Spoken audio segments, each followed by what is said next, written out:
Bonjour, nous allons revoir ici comment démontrer que des droites sont parallèles ou perpendiculaires. En mathématiques, lorsqu'on vous demande de démontrer, de prouver que ou de justifier, il va falloir utiliser une définition, une propriété, un théorème, de façon à prouver ce que vous dites.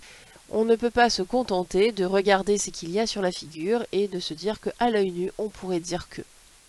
Pour cela, il faut bien identifier déjà ce que nous donne l'énoncé et ce que nous, on peut en conclure. Ici, on sait que la droite D est parallèle à la droite D' et que la droite D est aussi perpendiculaire à la droite D seconde. Nous voyons ici le codage de l'angle droit et nous pouvons rajouter, cette notation n'est pas quelque chose d'universel, mais ça permet de bien identifier ce que l'on sait au départ.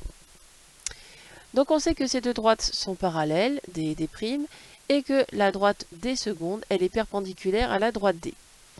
Nous voulons démontrer que D' et D seconde sont perpendiculaires, c'est-à-dire qu'il y a un angle droit à cet endroit, à cette intersection.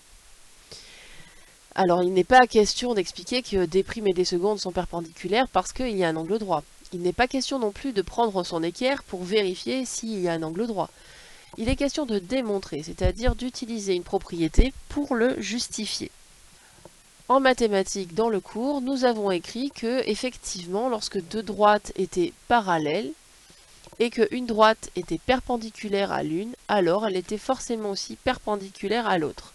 C'est cette propriété-là qui va nous permettre de justifier que les deux droites, D' et D seconde, sont perpendiculaires.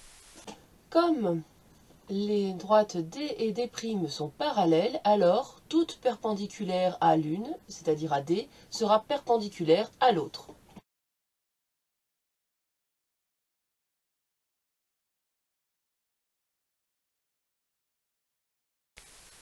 Donc nous pouvons écrire en utilisant les notations. La droite D' est perpendiculaire à la droite D seconde. Merci d'avoir écouté.